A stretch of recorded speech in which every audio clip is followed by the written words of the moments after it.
Bharat champion तो बन गया, लेकिन इसका मलाल, इसका खीस, दर्द, पीड़ा, जलन पड़ोसी मुल्क को है, सरहद पार के उन लोगों को है जो नहीं चाहते थे कि भारत इस ट्रॉफी को जीते।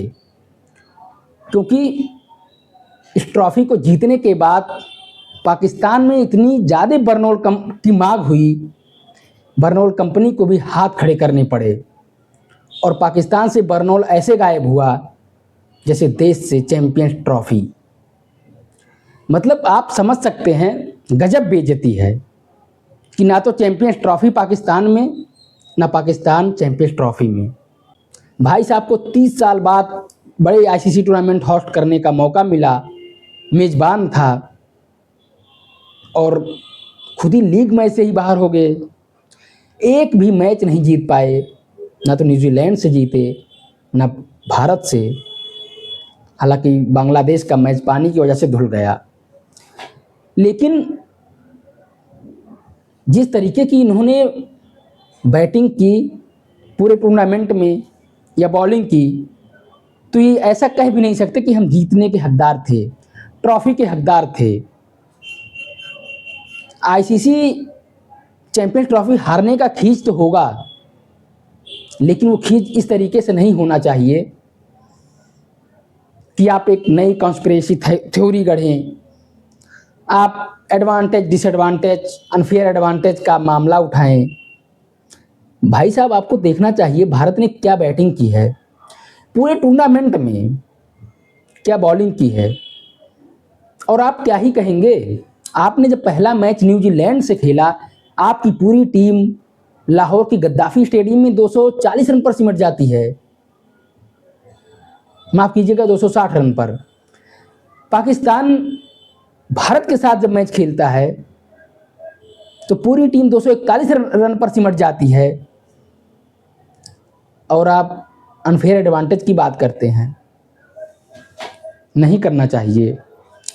मैच हारे हैं, स्वीकार करना सीखिए। भारत ने भी स्वीकार किया था, लेकिन भारत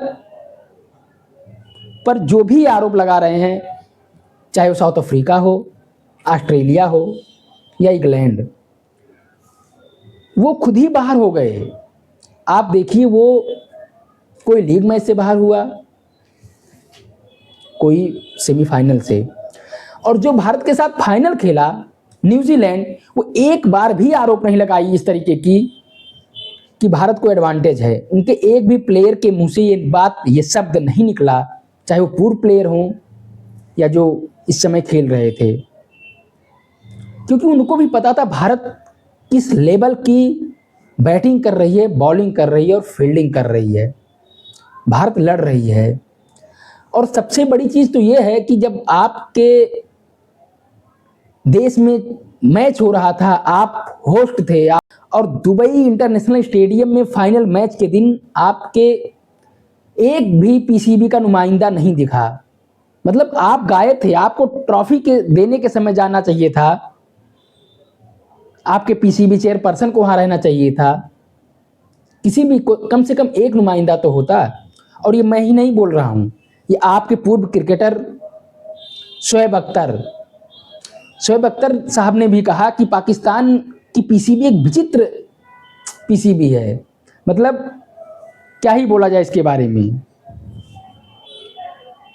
दर्द होता है, मैच हारने का दर्द होता है, लेकिन इसका मतलब ये नहीं है कि आप अपना हौस भूल जाएं।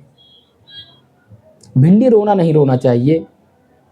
कम से कम कोशिश करनी चाहिए कि फेयर मैच हो, और जो फेयर मैच हुआ उसमें आपने कितना परफॉर्मेंस दिया, फूफा की तरीके से नाराज होकर नहीं बैठना चाहिए।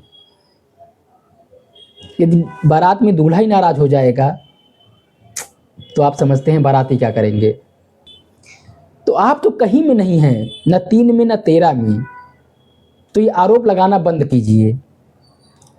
और यदि बात की जाए कि 30 की कसक की, तो वो तो रहेगी, क्योंकि भारत ने तीसरी बार ट्रॉफी अपने घर पर लेकर आई, तीसरी बार चैंपियंस ट्रॉफी, मतलब उसकी तो 30 आपको रहेगी। और रहनी भी चाहिए, क्योंकि यदि रहेगी नहीं तो आगे आप सीखेंगे कैसे। और जो जश्न मना रहे हैं उनको जश्न मनाने दीजिए, उनको जश्न मनाने का मौका मिला है, वो बैटिंग किए हैं, वो मेहनत किए हैं, वो लड़े हैं, तो कम से कम उनको जश्न मनाने दीजिए। यदि आप उनके जश्न में शरीक नहीं हो सकते तो कम से कम उनके जश्न को दबाइए मत। हालांकि आपकी सुनता भी कौन है, आपकी वैसे भी भिंडी रोना हमेशा चलती रहती है। आप मेजबान थे, आप आईसीसी पे आरोप लगाते हैं। आपके यहाँ स्टेडियम नहीं तैयार था, आप आईसीसी पर आरोप लगाते हैं। आपके ग्राउंड के मेंटेनेंस नहीं हुई थी, आप इंडियन क्रिकेट बोर्ड पर आरोप लगाते हैं। अपने पर लगाइए, अपने पर ध्यान रखिए, अपने प्लेयरों को बूस्ट करिए। और जो आपके यहाँ भाई भतीजावाद चलता है, ये मैं नहीं कह रहा हूँ, ये आपके ही पूर्व प्लेयर, पूर्व खिलाड़ी लतीफ़ साहब बोल रहे हैं कि हमारे यहाँ सिर्फ और सिर्फ भाई भतीजावाद की देन है जो ट्रॉफी हमसे दूर चली गई। और ये पहली ट्रॉफी नहीं है जो आपसे दूर गई।